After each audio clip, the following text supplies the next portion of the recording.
En el problema 3 del examen de Matemáticas 2 de las PCE de 2021 nos dicen que estudiemos y representemos la siguiente función.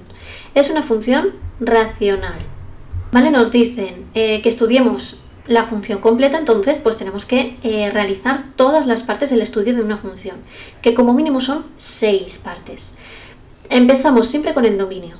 El dominio de la función dependerá del tipo de función que tengamos. Entonces, si nos ha salido una función racional, significa que el dominio de la función son todos los números reales excepto lo que anula el denominador. ¿Vale? Entonces, ¿cómo podemos saber lo que anula el denominador? Pues igualando el denominador a 0. Vamos a ver qué valores de x nos hacen 0 ese denominador. Y en este caso, pues si lo calculáis, os da 2 y menos 2. ¿Vale? Por tanto, lo podéis comprobar. Si sustituís en la x el 2, veréis que 2 al cuadrado menos 4 es 0 y menos 2 al cuadrado menos 4 también es 0. Entonces, ¿cuál es el dominio de la función? Todos los números reales excepto menos 2 y 2. Es decir, que en estos dos puntos no existe función. ¿Vale? Es muy importante que nos quedemos con estos dos puntos de no dominio, en los que no existe función, porque los vamos a necesitar más adelante. Vale, puntos de corte. En los puntos de corte tenemos que estudiar los puntos en los que la función corta tanto en el eje X como en el eje Y por separado. ¿Vale? Para calcular los puntos de corte en el eje X tenemos que igualar la función a 0. Y para calcular los puntos de corte en el eje Y tenemos que igualar las x por un 0. Donde hay una x ponemos un 0. ¿Vale? Siempre van del revés, cuando es x y igual a 0, cuando es y, x igual a 0. Vale, entonces igualamos toda la función a 0 y obtenemos un valor de x igual a 0. Eso implica que el punto de corte es cuando x vale 0 e y vale 0. ¿Vale?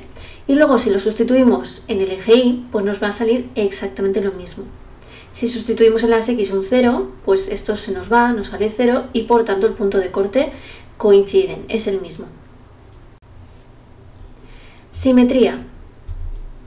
La simetría suele ser un punto opcional en el estudio de la función, pero como no la han pedido directamente, pero nos han dicho que digamos cuál es el estudio completo de la función, bueno, pues vamos a tenerlo en cuenta por si acaso. Entonces, para el estudio de la simetría necesitamos estas tres operaciones, ¿vale? Es decir, la función original, que nos da la función en menos x y la función por menos 1. Es importante que sepáis diferenciar entre estas dos, porque la función en menos x es cambiar, multiplicar por menos 1 las x, ¿vale? Cambiarles ese signo a las x. Y la función es multiplicar la función por menos 1. Por tanto, ¿qué vamos a hacer en simetría? Una vez que tenemos estas tres operaciones, lo que tenemos que hacer es una comparación. Vamos a comparar el primero con el segundo. Si comparamos el primero con el segundo, vamos a ver que no son iguales, ¿vale? Nos ha cambiado el signo de los numeradores. Por tanto, diríamos que esto no se cumple esta igualdad. Si se cumpliera, tendríamos una simetría par. Vale, entonces pasamos a la siguiente. La siguiente es comparar el segundo con el tercero, es decir, f de menos x con menos f de x. En este caso, si os fijáis, sí tenemos la misma función, ¿vale? Nos ha quedado exactamente lo mismo, sí se cumple esta igualdad. Y si se cumple esta igualdad, significa que tenemos una simetría impar. En el caso de que no cumpliese ninguna de estas dos opciones, diríamos que teníamos una función asimétrica.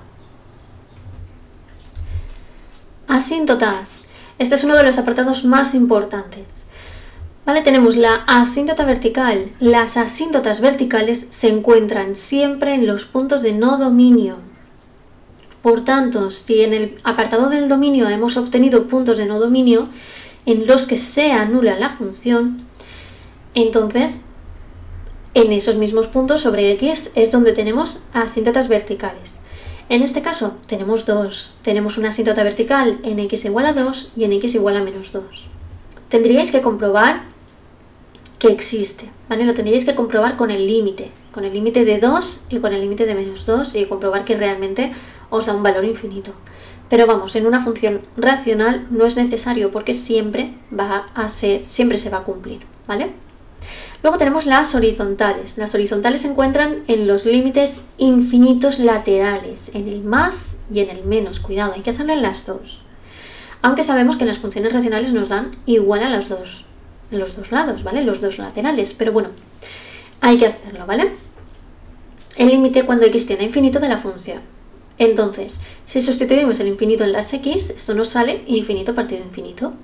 Y es una indeterminación. ¿Cómo se resuelve este tipo de indeterminaciones? Por grado de infinitud.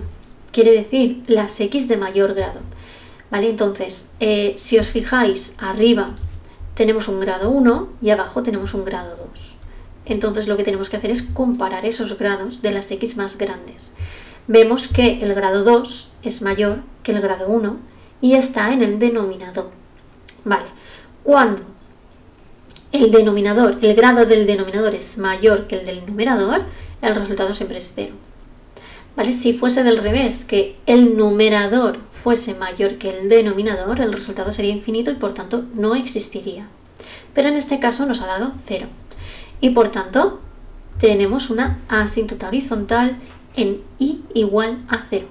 Cuidado con esto, aquí son valores de y, ¿vale? En la vertical son valores de x y hay que tener mucho cuidado con eso. Vale, ¿y qué ocurre con las oblicuas? Pues las oblicuas son incompatibles con las horizontales, ¿vale? Entonces, si existe horizontal, no puede existir oblicua. Si no existe horizontal, puede que sí exista oblicua, pero son incompatibles entre sí. Por tanto, si ya nos ha salido que aquí tenemos una n igual a 0, podemos justificar que por ser incompatibles no existen oblicuas. Monotonía sería el punto 5 más importante. Este punto es muy importante, es en el que encontramos esos puntos máximos y mínimos de la función, ¿vale? ¿Y cómo los encontramos?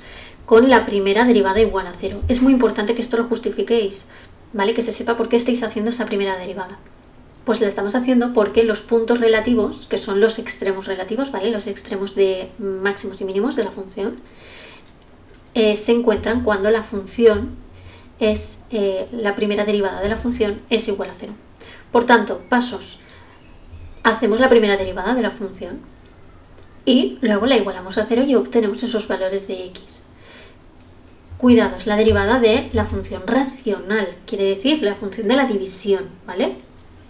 Derivada del primero por el segundo sin derivar, menos la primera sin derivar por derivada del segundo. Y todo esto dividido el denominador al cuadrado. Cuando igualéis a 0 vais a ver que no nos sale ningún valor de x. ¿Esto qué significa? Esto no es que lo hayáis hecho mal, ¿vale? Esto significa que no hay máximos ni mínimos. No existen ni máximos ni mínimos. ¿Qué quiere decir esto? Que o la función crece en todos sus puntos o la función decrece en todos sus puntos. No lo sabemos. ¿Cómo lo vamos a averiguar? Con los puntos de no dominio. Pues ponemos al menos 2 y el 2, sustituimos un valor cualquiera, el que vosotros queráis. Yo he sustituido el 1 para comprobar si es creciente o decreciente, si da positivo o negativo. Me ha dado negativo, ¿vale? Si sustituís aquí el 1, os va a dar negativo. Por tanto, la función es decreciente en todos sus puntos de dominio. Sus puntos de dominio, ¿vale? Porque en menos 2 y en 2 no hay función. Por tanto, cuando digamos cuál es el intervalo de decrecimiento, pues será el intervalo teniendo en cuenta esos puntos de no dominio, porque la función no existe, no se pueden añadir esos puntos en su crecimiento, o decrecimiento en este caso. Por tanto, como no existen puntos relativos, tampoco podemos calcular sus puntos máximos ni mínimos, ¿vale? Nos quedamos así, simplemente es decreciente en todo su dominio. Y el último punto sería la curvatura. La curvatura se hace exactamente igual que la monotonía. En este caso vamos a ver si son cóncavas o convexas, pero en este caso lo hacemos con la segunda derivada igual a 0. ¿Por qué? Aquí lo que vamos a obtener son los puntos de inflexión, que es cuando existe un cambio de curvatura. ¿Vale? Vamos a hacer los puntos de inflexión. ¿Y qué vamos a hacer con esto? Los puntos de inflexión se calculan, se obtienen con la segunda derivada igual a 0. Entonces, ¿qué es la segunda derivada? Es la derivada de la primera. Por tanto, nos copiamos la primera derivada. cuidado, porque si os habéis equivocado en la primera derivada, pues ya tenéis mal la segunda, ¿vale? Hacemos la segunda derivada, exactamente igual, derivada de la división. Derivada del primero por el segundo sin derivar, menos el primero sin derivar por derivada del segundo, dividido denominador al cuadrado. Cuidado con este denominador que está elevado al cuadrado. Y eso significa que cuando hagáis la derivada de este segundo, ¿vale? Que está aquí, esa derivada, es la derivada de la potencia, ¿vale? Entonces la derivada de la potencia, recordemos que es el exponente delante por toda la función elevado a n-1 por la derivada de lo de dentro. Mucho cuidado, que os tenéis que saber muy bien todo este tipo de fórmulas de derivadas. Vale, y una vez que tenéis la función derivada, la igualamos a 0 y obtenemos esos valores de x. Si os dais cuenta, solo me sale 1. Solo me sale que x es igual a 0, ¿vale?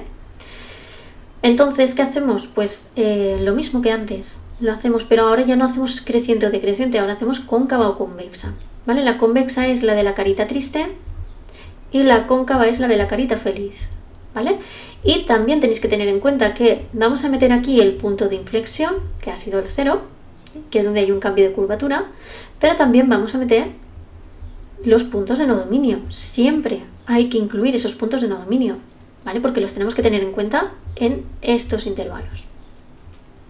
Entonces, sustituimos un valor cualquiera de cada uno de estos intervalos, el que vosotros queráis, en la segunda derivada, ¿vale? Que es de donde habéis sacado el valor de x, ¿vale? Se sustituye ahí. Y entonces veis si es positiva o si es negativa. Si es positiva es cóncava, si es negativa es convexa.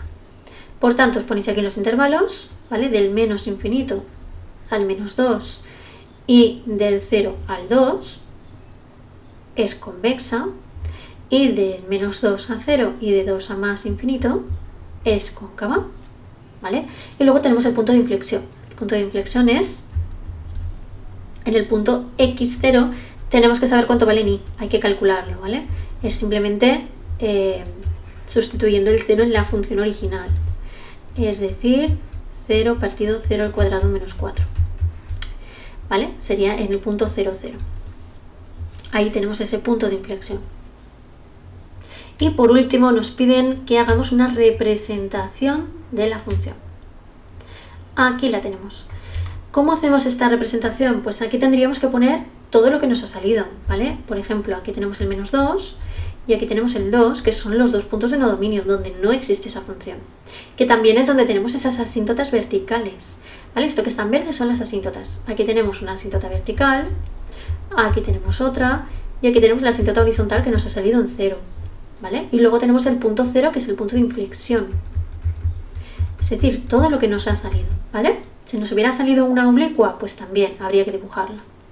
Y luego, ¿cómo dibujamos el resto? Bueno, pues también sabemos en qué partes va a decrecer, en qué partes va a decrecer. Por cierto, hemos dicho que decrecía en toda su función, así que va todo el rato en decrecimiento.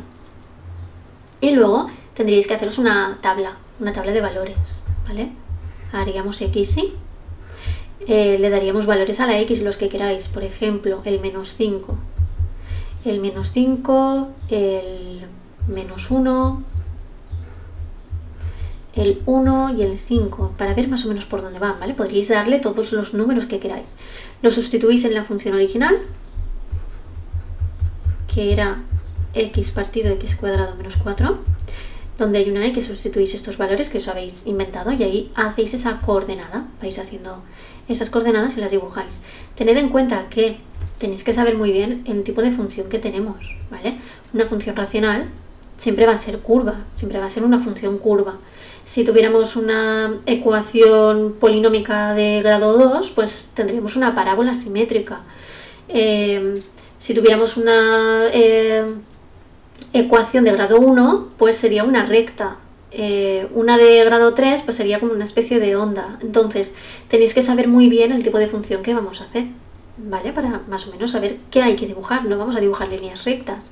Es una función racional, vamos a dibujar curvas, ¿vale? Y si nos han salido asíntotas, implica que tenemos varias partes de esa función, ¿vale? Hay partes en las que no existe esa función.